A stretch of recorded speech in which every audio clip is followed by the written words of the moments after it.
usadyidzana nenyika, usataura senyika, usapfeka senyika. Wakadaidzwa naMwari achikudanira muutsvene, famba nenzira yokururama. Usabata, usazvigunzwa, usadyidzana nazvo, buda mazviri. Chiya zona zonke izinto lezo, yekela. Ungabambi, ungakuthinti, ungakuphathi. Suka phakathi kwakho, hlala khatshana lesono, balekela isono. Awure brother, njengachakaipa, njengazvakaipa, usabata zvinokambaira, usabata zvinopfakanyika, siyana nazvo. Hazvisi zvako, iwe upenyu hwako wakachengetwa kudenga pamwe chete naJesu. Be ye holy.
Hama dzinodikanwa, tinotenda nokuwana nguva yokuti nhasi tinzwe shoko raMwari.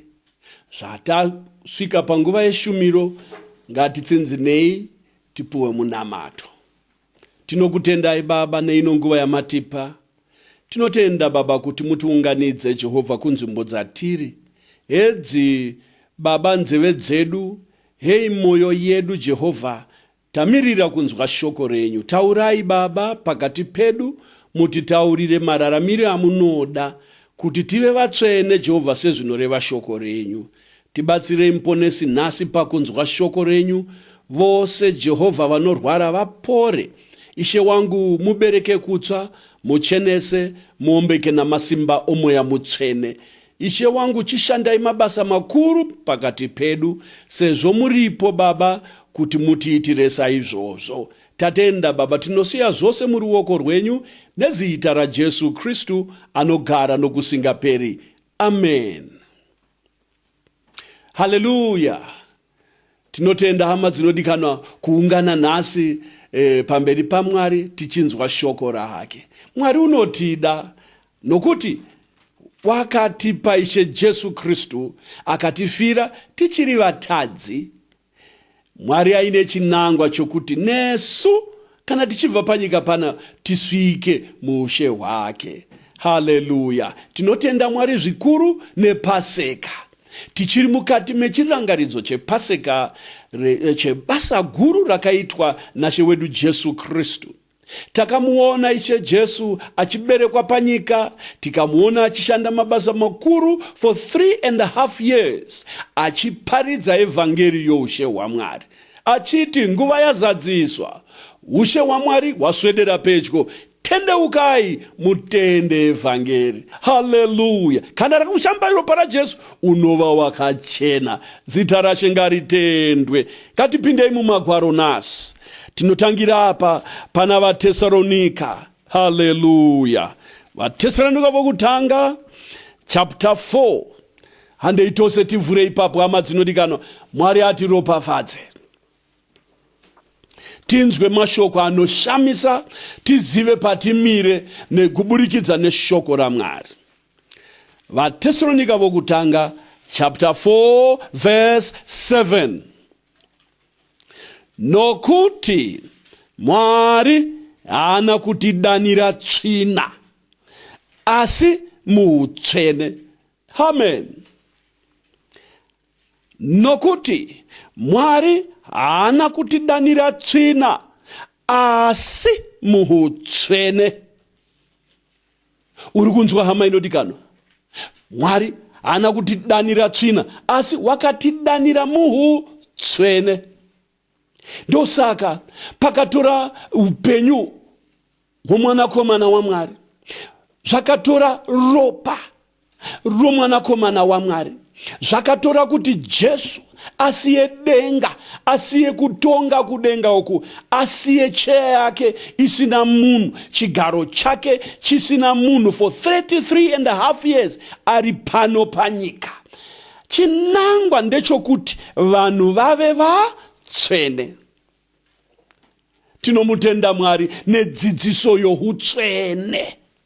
Hama dzinodikanwa, nhano idzi dzinosvikika kana munhu achinge atendeuka pazvivi zvake, akaberekwa kutsva neropa raJesu Kristu, kwete nemvura, asi neropa raJesu Kristu. Kana munhu aberekwa kutsva, yes, anokanganirwa zvivi zvake, wonatswa neropa raJesu. Haleluya. Woitwa mwana waMwari, woberekwa mumba maMwari. Glory to Jesus. Ave mwana mucheche, azvarwa mukati memba yaMwari.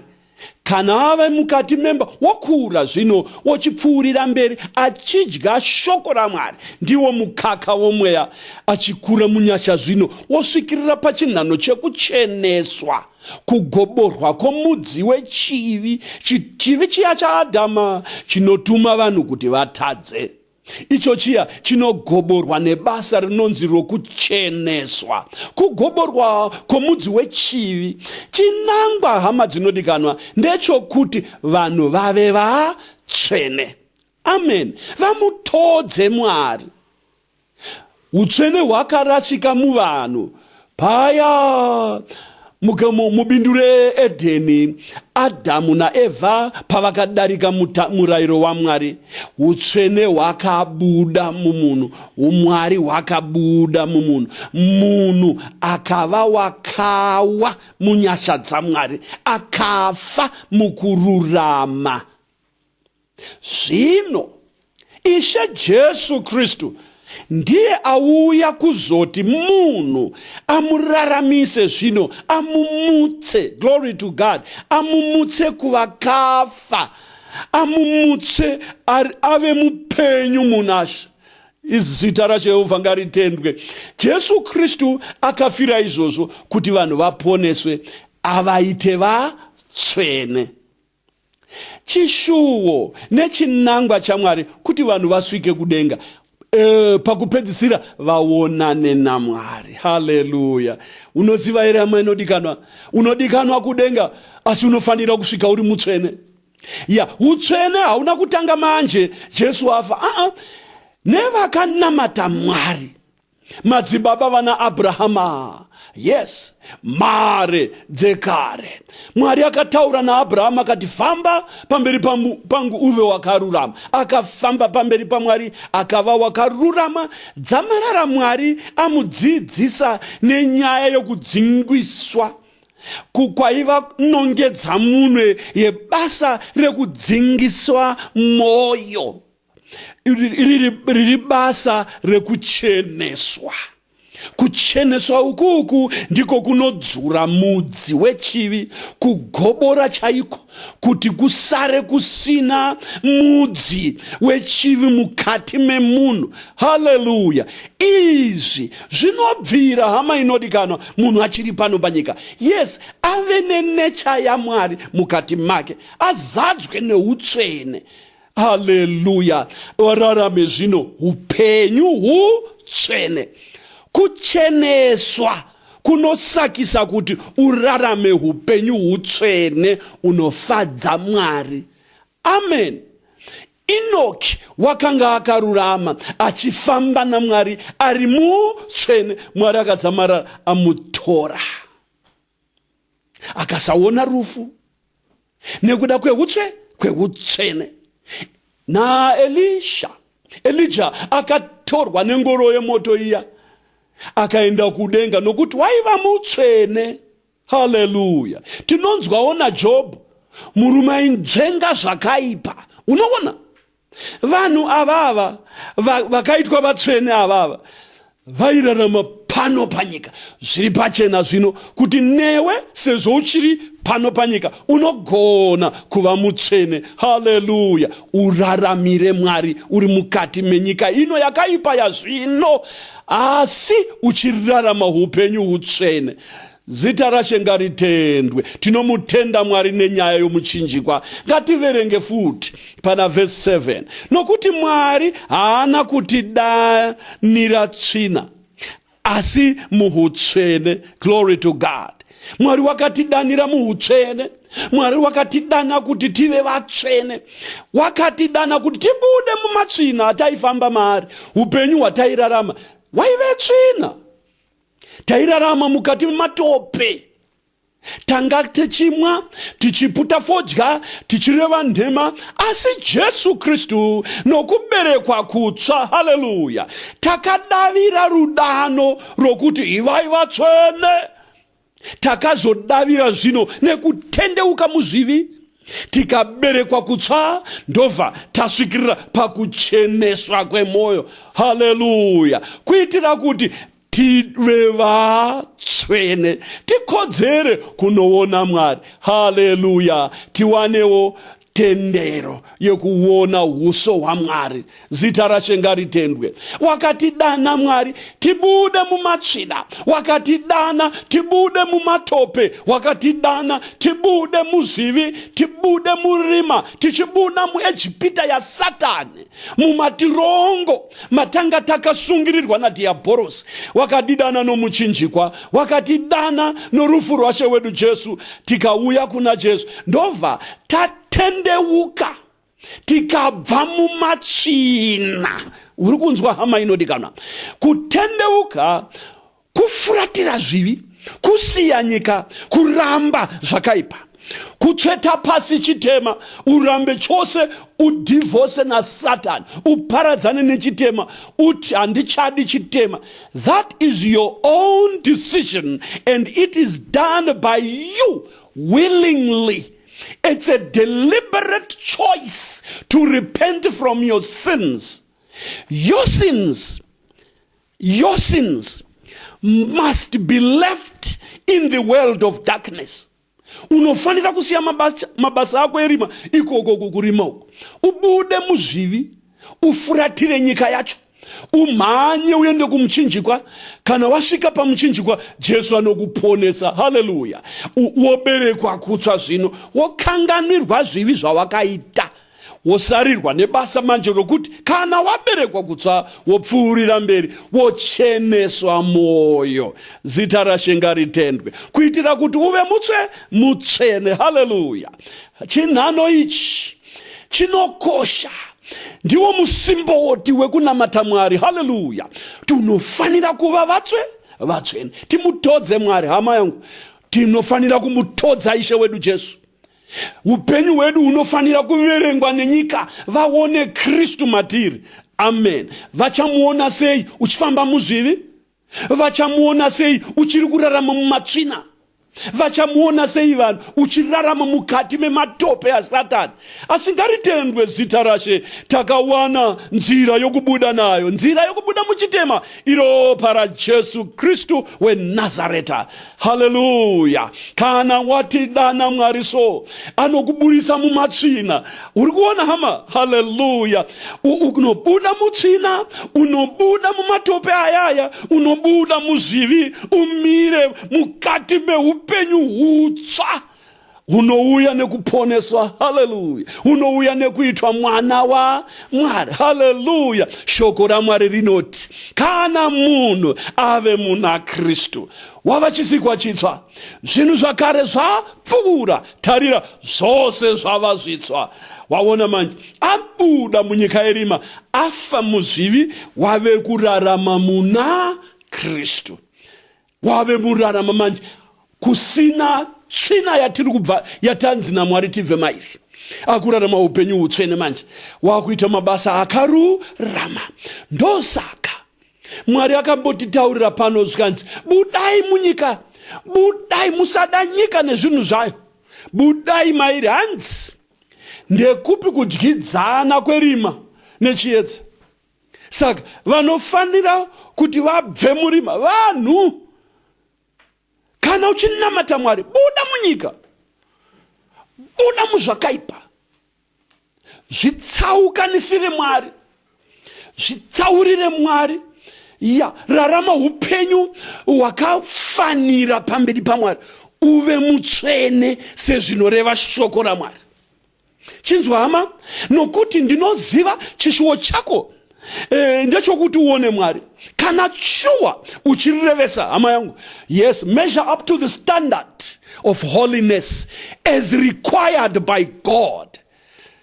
Wakatidaidza tibude mumatsvina, akatiisa muhutsvene. Haleluya. Tadaidzirwa kuva vatsvene. And mira, tichiri pano panyika, tive vatsvene, tichiri kugara munyika ino yakaipa yazvino, asi Kristu wakatidaidza tibude mumatsvina. Haleluya.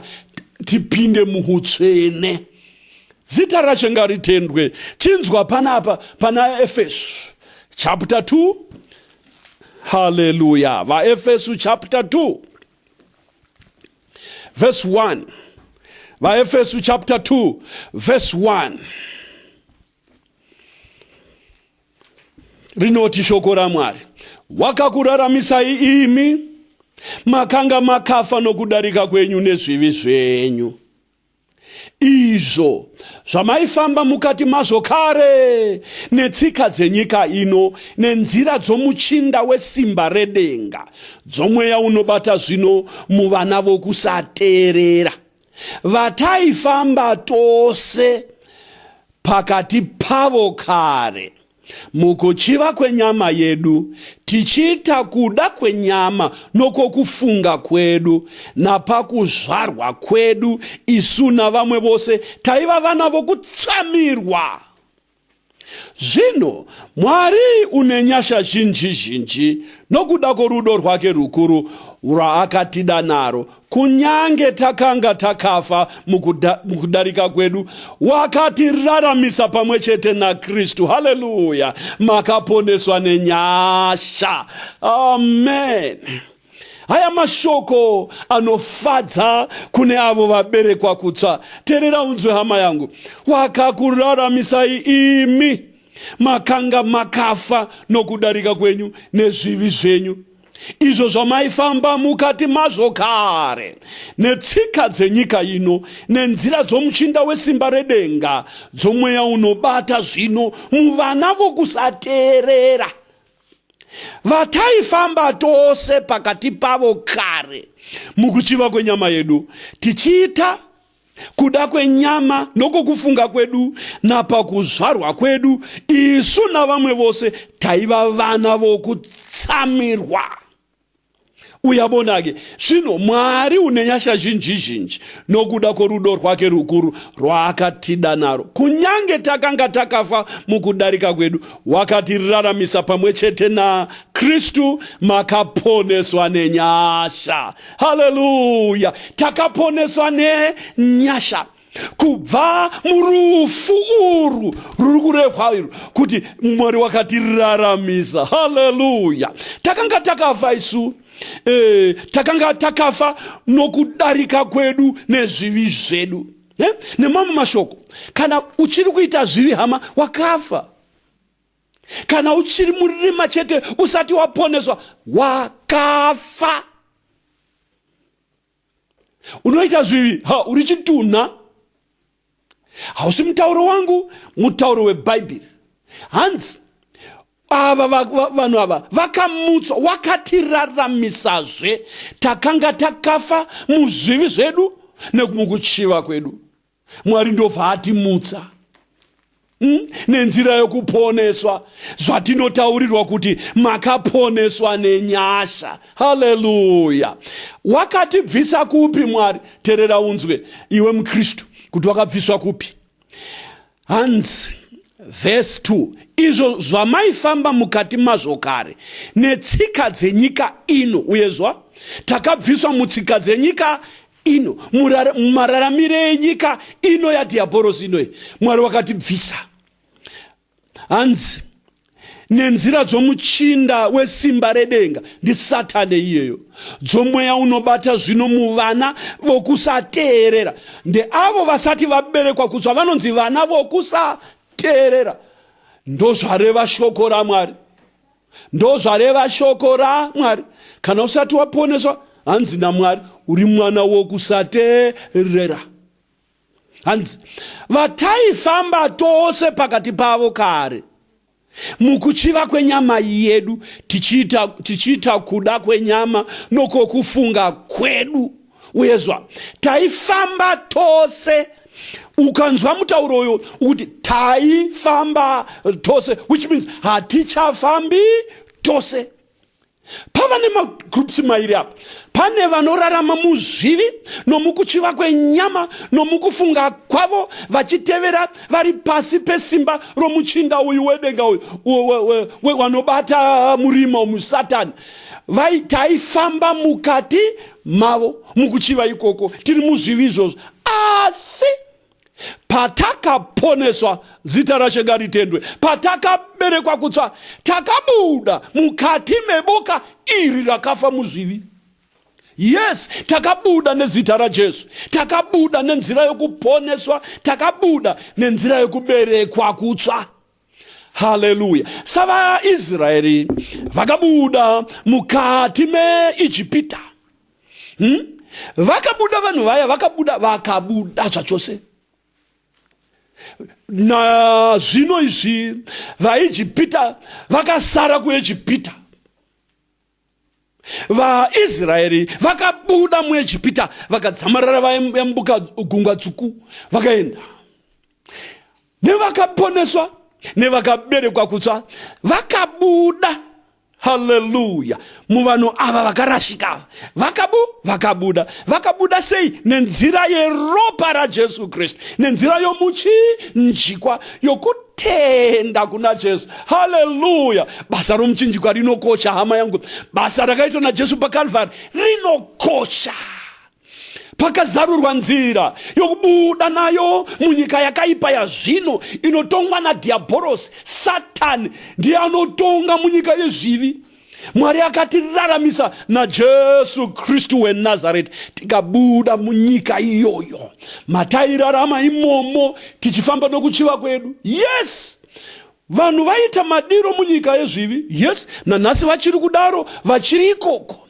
Vanoma, vanoputa, vanodhakwa, vanoraradza, vanoita zvose mabasa erima wose vanowaita, nokuti vachiri mukudarika kwavo. Asi pane boka iri, haleluya, rakabudiswa mukati merima. Iroro rakararamiswa iri ndiro rinodaidzirwa muutsvene. Haleluya.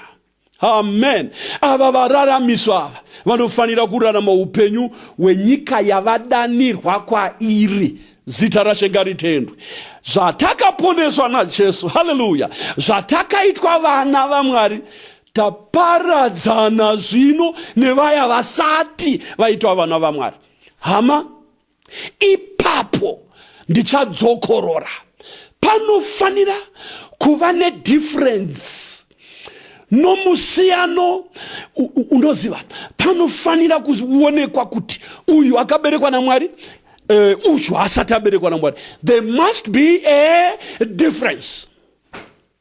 Munhu anonamata Mwari nemunhu asati aberekwa kutsva chenzo, panofanira kuve nomutsauko mukuru. Those are two separate and distinct worlds.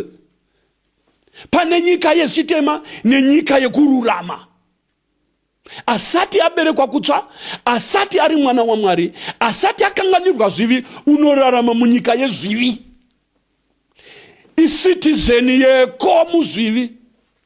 Asi waberekwa kutsva, wadaidzwa naMwari, uyu akadaira nenzira yokutendeuka, akaberekwa kutsva, anorarama munyika yaMwari. Glory to God. Anonyerarama zvino mukururama. Saka panofanira kuve nemusiyano pakati pemunhu unonamata Mwari nemunhu usinganamati Mwari. Wakaberekwa naMwari haiti zvivi. Unoita zvivi hana kumuona Mwari, hamuzivi futi. Nokuti iye Jesu Kristu wakaoneswa nemhaka iyi kuti aparadze mabasa adhiabhorosi. Kana asati aparadzwa muupenyu hwako, uchiri kurarama muzvivi, wakafa muzvivi, uri chituna iwe, uchiri kunyika yavakafa. Asi kana ukatenda kuna Jesu, newe Jesu anokumutsa. Haleluya. Newe unoraramiswa. Zita raShe ngaritendwe, kuti usvikirire zvino pautsvene uhu watakadanirwa kwauri. Amen. Yes, unobuda mumatsvina iwayo aregwa neshoko raMwari. Nhasi maneruso ungakwanisa kubuda nezita raJesu, neropa raJesu. Yes, nekutenda muchinjikwa waShe wedu Jesu, nekutenda kuropa iri raJesu, richakunatsa uve mwana waMwari. Ubude mumatsvina uende kuutsvene. Haleluya. Kwatiri kudaidzirwa naMwari tose. Amen. Mwari akatiudza nerugwaro panapa, akati ivai vatsvene seni ndiri mutsvene. Hapana munhu anochinja mashoko iwayo. Denga nenyika zvingapfuura, asi mashoko aMwari haapfuuri. Rinoramba rakadaro, rinoramba rimire. Iwe wakacheneswa here? Wakaberekwa kutsva here? Kana uchiri mutadzi, hausati wabuda munyika yakafa yazvino, uchiri mukati merima, hama yangu, iwe waponeswa, upenyu hwaunofanira kurarama. Unofanira kurarama wakasiyana nenyika. Yes, usafambisana nenyika, usadyidzana nenyika, usataura senyika, usapfeka senyika. Wakadaidzwa naMwari achikudanira muutsvene, famba nenzira yokururama. Glory to God. Yes, you can walk a holy walk on this world. In this present evil world, you can walk a holy walk. You can talk a holy talk and live a righteous life in this present evil world. It is possible. God has called us to holiness. God has called us out of filthiness. Zita rashingaritendwe. Mwari watidaidzira muhutsvene. Unofanira kuraramira Mwari hama. Iwe wakadaidzwa, ukatendeuka, ukaberekwa kutsva, chinzwa hama, iwe wakacheneswa. Unofanira kuturaramire Mwari. Raramira denga uri pano panyika. Yes, mirira denga uri pano. Siyana nenyika. Buda mumitauro yenyika, buda mutsika dzacho, buda. Zvedoro zvazvisi zvako nix, iwe uriwe kudenga iwe. Fodya harisi rako, kuhura hakusi kwako, kuchiva hakusi kwako. Iwe wakadaidzwa naMwari, unofanira kuita mabasa akarurama.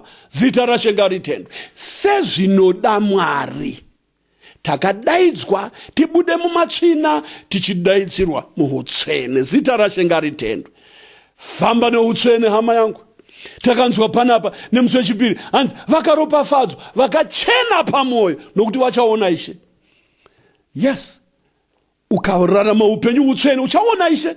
Asi ukava pfende, uve chapa, ubate tsvina inoyo, uchava nemavaravara. Chinzwa, kana nguo yako yomweya ikasviba, haumuoni Mwari. Anoonekwa nevanhu vakachena pamwoyo. Glory to God. Vavariro yaMwari nekushumira kwatiri kuita izvi neshoko raMwari so kuti Mwari atinatse, atishambidze isu nokuti geza mushoko rake. So achitigeza neropa rake, neshoko rake richitaurwa, Mwari anotinatsa kumatsvina ose, as long as newe uchizvisvededza kuna Mwari. Ucheme kuna Mwari uso misodzi uchiti Mwari ndinatsei, ndigadzirei Jehovha, ndinatsei pamatsvina ose. Yes, uvavarire kuti uve mutsvene. Inzwa hama, upenyu hutsvene hunoraramika munyika iyoyi yakaipa yazvino.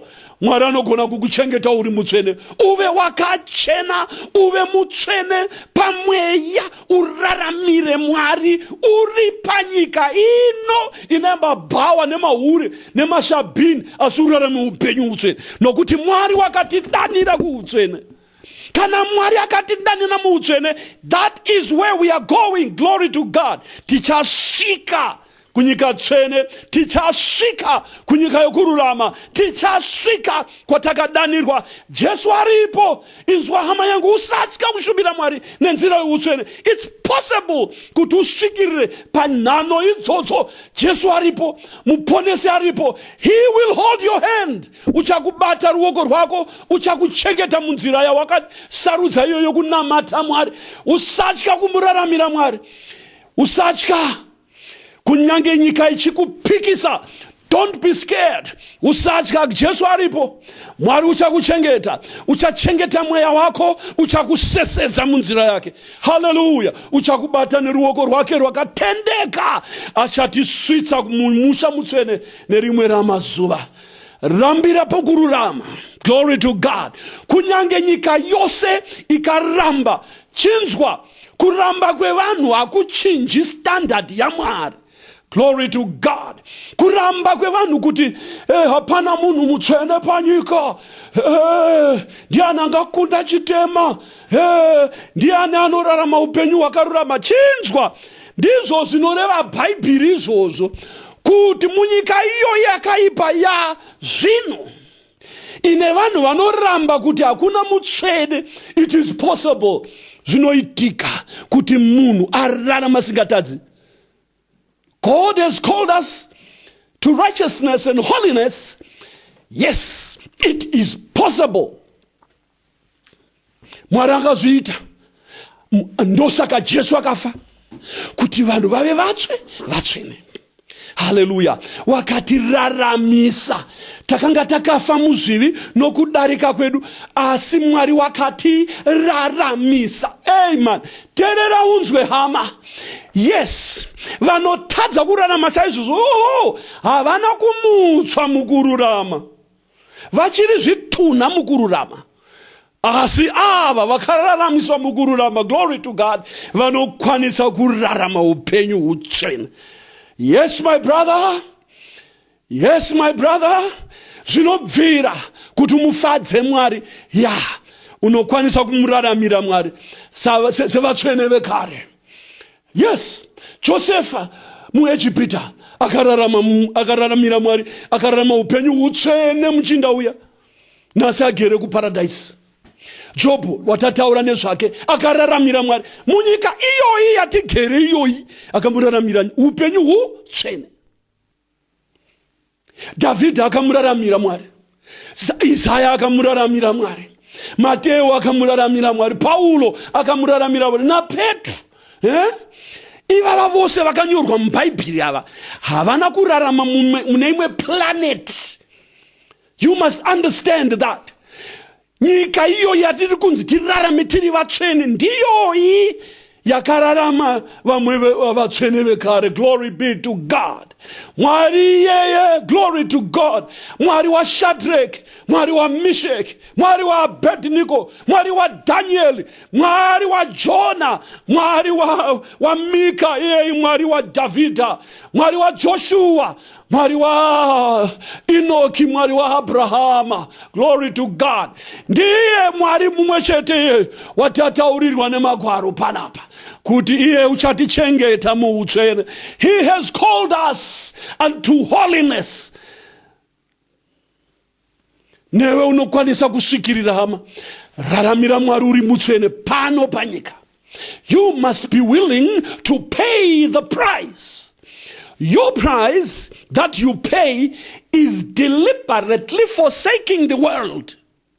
Usiye nyika irimo nyika so neupenyu hwenyika neuipi wose, asi iwe uzive kuti hausi wenyika. SaKristu haasi wenyika. Wakakudaidza Mwari kuti akubudise mukati mematsvina ose iwayo, asi usvike muutsvene. Svika. Amen. Nyasha dzaMwari dziripo, svikirira pautsvene. Ya, ramba chakaipa chose. Unofanira kuziva kuti kumusha kudenga kwatiri kudaidzirwa uko kutsvene. Mwari mutsvene. Zvose zvekudenga zvitsvene. Saka Mwari wakatimutsa akatiraramisa muna Jesu kuti tive vatsvene. Hallelujah. Ndinorida iri shoko rinoti makaponeswa nenyasha. Hallelujah. Nyasha dzaMwari dzakaonekwa dzinovigira vanhu vose kuponeswa. Dzinotidzidzisa kuramba kusanamata Mwari. Mwari anotibatsira nenyasha dzake munzira yokuenda kudenga. Hallelujah. Inzwa hama yangu. Utsvene uripo, and it's possible munhu achiri pano panyika. Nokuti ndipo patadaidzirwa naMwari kuti tive vatsvene munyika ino yakaipa yazvino. Ngatipfuurire mberi.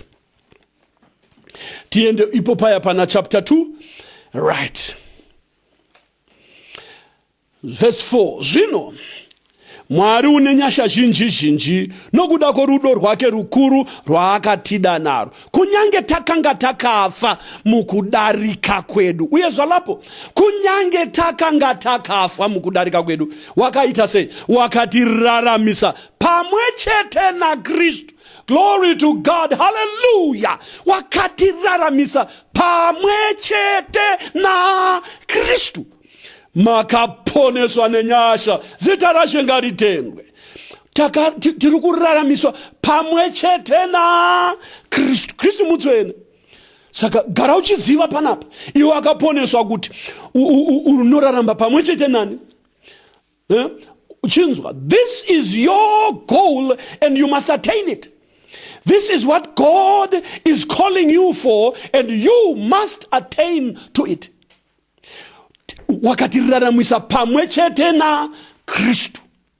Newe, you must be determined kuti uraramwe pamwe chete naKristu.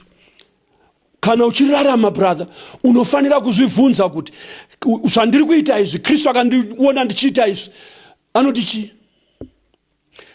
Upenyu hwako chenjera kuti unoitei, unobatei, chenjera kuti unorarama sei. Uzvibvunze day in and out, masikati nousiku, kuti zvandiri kuita izvi Kristu unoti chii nazvo, because wakatiraramisa pamwe chete naKristu. Hatisi venyika, hatisi venyika. Very soon wamanda icharira, ichanzwikwa nevatsvene chete vakararamiswa pamwe chete naKristu. Ndo chete vachanzwa wamanda.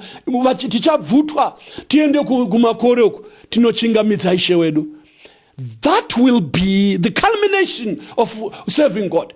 Unoona, patinonamata Mwari so, zvinoita sekunge hatinzwisisiki. Hongu, hatinzwisisiki nokuti hatisive nyika ino.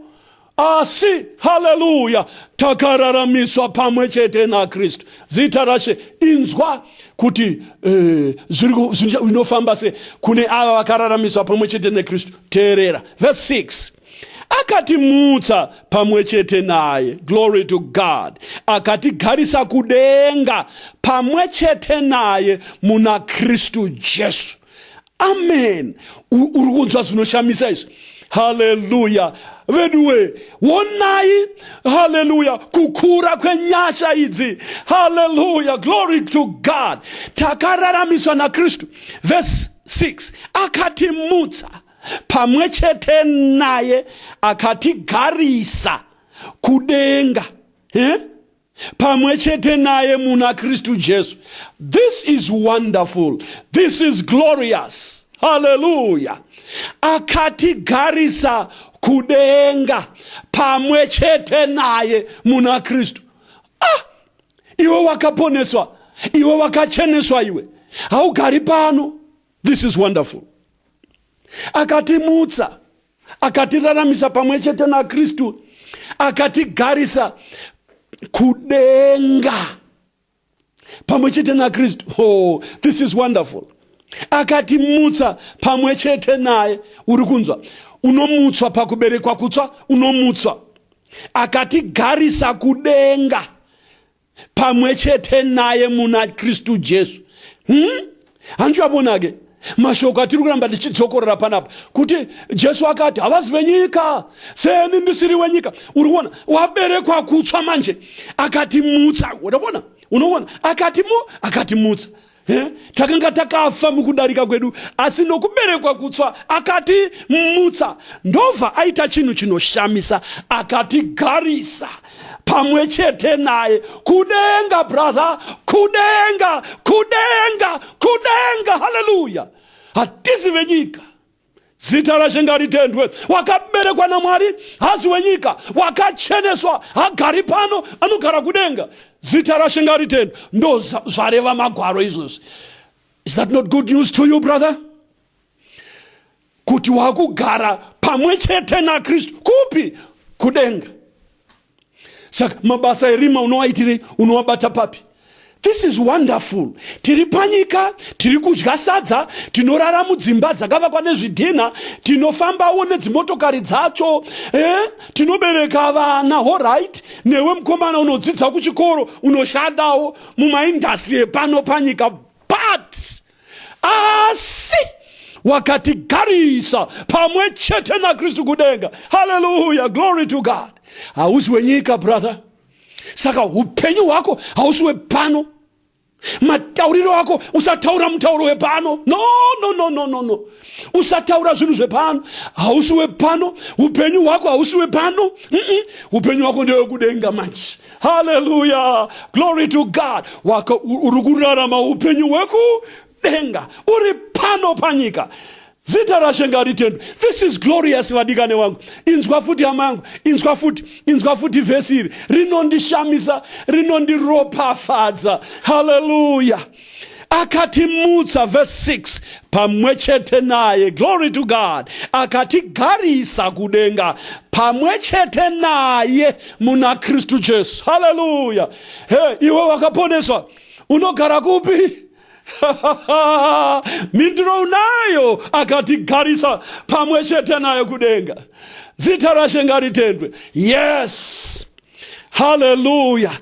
Now zvawakuziva brother, iwe wakaberekwa kutsva, wakacheneswa iwe, zvawakuziva kuti unogara kudenga, nyika uchaibatirei? Uchaitirei zvinhu zvenyika iwe uchigara kudenga? Sei? Wakabuda mazvirisi, tsvina yacho wakaisiya, mabasa acho haugoni kuasvikirira mani, haugoni nokuti hausi pano panyika ino. Haugoni kuita manyepo, haugoni kunyeya, haugoni kutadza mani, nokuti ugere kupi? Kudenga pamwe chete naJesu. Saka upenyu hwekudenga ndo watava kurarama. Haleluya, haleluya, zita rashe ngaritendwe. Uruona manje mashoko aJesu aya kuna John 17, havazi wenyika, haleluya, senendesiri wenyika. Unoona munhu akaberekwa kutsva anobva atransfer, haleluya, obuda munyika yakaipa yazvino, togara kudenga pamwe chete naye. Saka unoona iwe unonamata Mwari, unoona level yelife yaunofanira kuti urarame. Unoona ukosha wacho, unoona kukosha kwacho, unoona kuti unofanira kurarama upenyu utsvene uri pano panyika iyi. Upenyu hwedu so hwakavigwa muna Kristu. Upenyu hwevanhu vakaberekwa kuti hwakavigwa pamwe chete naKristu kudenga uko, hatigari pano panyika. Zvinoshamisa izvi. Saka iwe uri muyeni pano panyika apa. Nyika ino haisi yako, mabasa epano haasi yako, upenyu hwepanapa hausi wako, tsvina yepano haisi yako. Iwe unofanira kuva mutsvene. Glory to God. Unosungirwa kuva mutsvene nokuti upenyu hwako hausi pano, wakachengetwa kudenga, ugere pamwe chete naKristu. Ndosaka mutauro wako haungafanani pano, maitiro ako haangafaniri newe pano panyika kana. Hazviti? Ndo zvinoreva shoko raMwari, ndo zvinotaura Mwari. Glory to God. Nhasi manheru Mwari watizivisa zvinotyisa. Uri kuona utsvene hwatiri kudaidzirwa naMwari? Uri kuona level yacho inonzi naMwari tisvike pairi? Hama yangu, ndizvo zvinoshamisa zvaMwari izvi. Unoona Mwari ari kutaura so, ari kuitira kuti uzive iwe, ndiko kuti uzvinatse iwe. Glory to God. Uzvitsvenese, ubude munyika, mumitauro, muzviito, mutsika nezvinhu zvose zvepanyika.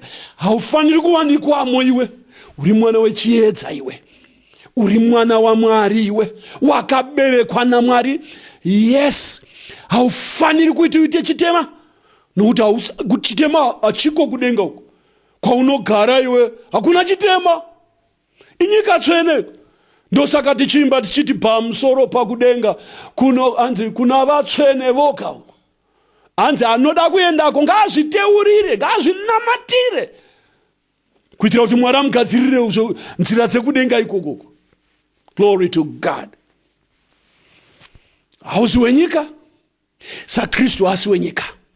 Wakakudaidza Mwari kuti ubude pamatsvina enyika, achitidaidzira kuutsvene. Rarama upenyu utsvene. Usave nendava nevanhu vanotaura, vanokupikisa iwe, vanokupikisa nokuti ivo ndevenyika, vanotaura what is possible to them. Havakwanisi kurarama upenyu utsvene nokuti havasati vatanga nzira youtsvene. Nzira youtsvene inotanga pakutendeuka. Munhu achitanga kutendeuka, denga rinomucheuka, denga rinomutserechedza. Denga neshoko raMwari, denga rose rinomira netsoka richiona mutadzi mumwe chete achitendeuka. Hama yangu, uri kuona kwauri kudaidzirwa naMwari? Uri kuona paunogara? Saka usanzwa munhu achikurambidza iwewe, achikutaura kuti hakuna munhu anorarama ari mutsvene panyika, Mwari uchauya achizvionera, wati, pangawanikwa munhu asina chitema here? Ko Bhaibheri ndo zvarataura. Kana rataura izvozvo, ndiri ani inini kuti ndipokane nebhaibheri iri? Izvo zvareva Mwari kuti ndo zvandiri. Amen. Ndo zvandiriwo.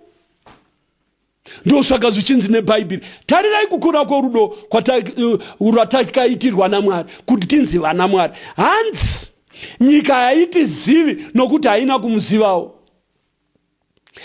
Mashoko anondifadza. Hanzi ndo zvatiriwo. Saka nyika haitizivi nokuti naye haina kumuziva. Manje rambira muutsvene, brother. Bata utsvene. Yes. Live that holy, sanctified life. It is possible. By the grace of God, it is possible to live a victorious life here on earth. Uraramire Mwari uri pano panyika. Yakaipa ya zvino. Mawaitadza uri mairi. Asi kana ukaberekwa kutsva, zita rashe ngaritendwe. Zvose zvinowa zvitsva. Hallelujah. Mwari ngavongwe unotipa nyasha idzi kuburikidza naShe wedu Jesu Kristu. Ngatinzwe rugwaro urwu. Pana Leviticus chapter 11. Hallelujah. Tsamba ya Revi. Hallelujah. Levitico chapter 11 verse 44. Tinotenda kuziviswa kuti upenyu hwedu huri kudenga kuna Mwari. Hey, this is glorious. Verse 44 na 45. Tiverenge ipapo hama dzinodikanwa. Nokuti ndini Jehovha Mwari wenyu, naizvozvo zvitsaurei muve vatsvene, nokuti ini ndiri mutsvene. Musazvisvibisa nezvinokambaira chipi nechipi chinopfakanyika panyika. Uri kunzwa here muKristu? Verse 45. Nokuti ndini Jehovha wakakubudisai panyika yeGibhita kuti ndive Mwari wenyu, naizvozvo muve vatsvene, nokuti ini ndiri mutsvene. Hallelujah. Haya mashoko atiri kuudzwa naMwari. Hallelujah. Awa hasi kubva kuna mufundisi bodo. Awa hasi kubva kuchurch bodo. These matters that we are talking about here are beyond the church dogmas, Shamwari. These are serious matters. This is God speaking to his elect. This is God speaking to his children. Arikuti Mwari panapa. Verse 44. Nokuti ndini Jehovha Mwari wenyu. Vanhu vose ngavati amen. Anoti Jehovha. Naizvozvo zvitsaurei. Unozwa kuti ibasa raari kutipa Mwari. Muve vatsvene, nokuti ini ndiri mutsvene. Musazvisvibisa nezvinokambaira chipi nechipi chinopfakanyika panyika. Urunzo, pane zvinhu zvinokambaira pano panyika. Zvinonzi naMwari usazvisvibisa nazvo. Nhema dzepano panyika nemabasa ose akaipa pano panyika, zvinhu izvozvo zviri kurehwa pano kuti zvinokambaira. Iwe mwana waMwari usazvisvibisa nazvo. Ndozvataura Jehovha Mwari wako, Mwari wangu. Verse 44. Nokuti ndini Jehovha wakakubudisai panyika yeGibhita kuti ndive Mwari wenyu, naizvozvo muve vatsvene, nokuti ini ndiri mutsvene. Hallelujah. Nokuti ndini Jehovha wakakubudisai munyika yeGibhita. Namamwe mashoko, ndini Jehovha wakakuberekai kutsva. Glory to Jesus. Hallelujah. Nhasi ari kutaura wakatiponesa varume. Amen. Wakatibereka kutsva ndiye ari kutaura uyu. Wakatibudisa muzvivi ndiye ari kutaura. Akatibudisa mumatsvina ari kutaura. Anoti mutsara wekupedzisira pana 45. Muve vatsvene, nokuti ini ndiri mutsvene. Amen. Saka tose hama, tose tinofanira kuva zvareva Mwari izvi. Tive vatsvene. tive vatsvene. Uyezwa brother, tive vatsvene munyika iyoyi yakaipa yazvino, tive vatsvene. Anzi naMwari tisazvisvibisa nezvinhu zvinokambaira panyika panapa, asi tizvitsaure, tive vatsvene nokuti iye mutsvene. Tisazvisvibisa nechipi chinopfakanyika panyika panapa, chinoita zvivi chinonyangadza kwete, chinopfakanyika panyika kwete. Usabata chakaipa. Zvitsaure brother, zvitsaure. Raramira Mwari. Haugari pano panyika iwe, upenyu hwako uri kudenga. Saka unofanira kuva mutsvene. Ndozvareva Mwari. Hama yangu, heri basa ratiri kupuwa naMwari. Every day, every night, tinofanira kuva izvi zvareva Mwari izvi. Muve vatsvene seni ndiri mutsvene. Ya, Mwari anoshumirwa neutsvene varume. This holy life is possible. Yes, it is possible. This is why God is saying, be ye holy. Because he knows that he has given unto us the enabling power. Glory be to his name. Let me say these words. His grace is sufficient for you and me to help us to attain to perfect holiness. Hallelujah. Vakaropafadzwa, vakachena pamoyo, nokuti vachaona Mwari. Zita rashe ngaritendwe. Newe hama yangu, nasi maneru, ungava munamato wako. Uruona, unebasa hama, unebasa. My brother, unebasa. Rokuzvitsaura, rokuzvichenesa, rokusabata, zvinokambaira panyika. Basa rokusabata, zvinopfakanyika panyika panapa. No. Hatisiwe pano. Saka, ngatibude munyika varume. Tibude chose. Ya, tibude tisavane ukama nenyika.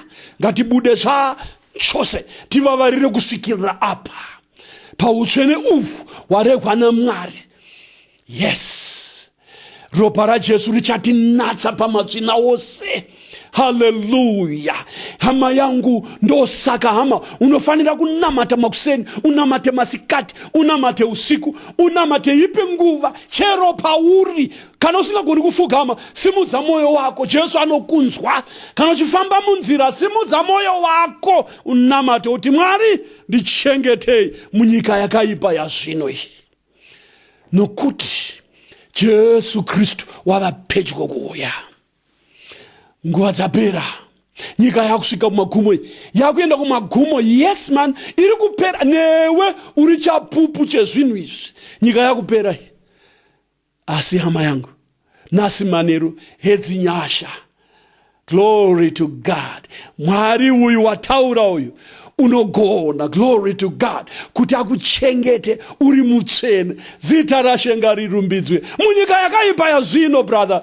Glory be to God. Ngativerenge vhesi iri unzwe chishamiso chiri pano. Hallelujah. Tsamba yavaTesalonika.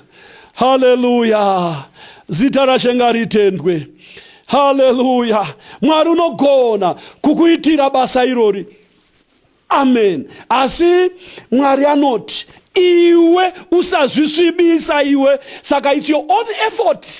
Ya, isimba rako, ibasa rako rokuzvitsaura nekuregedza zvinokambaira. Usabata, usazvigunzwa, usadyidzana nazvo. Buda mazviri. Chia zona zonke izinto lezo yekela. Ungabambi, ungakuthinti, ungakuphathi, suka phakathi kwakho. Hlala khatshana lesono, balekela isono. Njenga zvakaipa saJobho. Hallelujah. Airamrama munyika uzi muno, munyika yatigere yoyi. Asi Jobho wakanga akarurama, murume njenga zvakaipa. Glory to God. Aitochenjerera. Kutochenjerera kwako kuti zvokambaira zvisamusvibisa, zvinopfakanyika zvisamusvibisa. Unoona, it's your effort iwe, isimba rako iwe, zviri kwauri. Zvitsaure brother. Nzvenga chakaipa, nzvenga zvakaipa. Usabata zvinokambaira, usabata zvinopfakanyika. Siyana nazvo. Hazvisi zvako, iwe upenyu hwako wakachengetwa kudenga pamwe chete naJesu. Ngativerenge apa unzwe kuti it's possible. Asi ndinoda kuti ndikubatsire nomweya waMwari nasi. Iterera simba rokuti zviitike izvi unoriwana pamunamato iko zvino zviswedetse kuna Mwari. Swedera kuna Mwari. Moyo wako ngauswedere kuna Mwari. Verenga mashoko ava. Hallelujah. Uve munamato wako nasi kuti Mwari akusvitsewo apa. Vathesalonika vokutanga chapter 5 verse 23 and 24. Hallelujah. Glory to God. Amen. Verse 23. Mwari worugare amene ngakuitei vatsvene kwazvo. Hallelujah.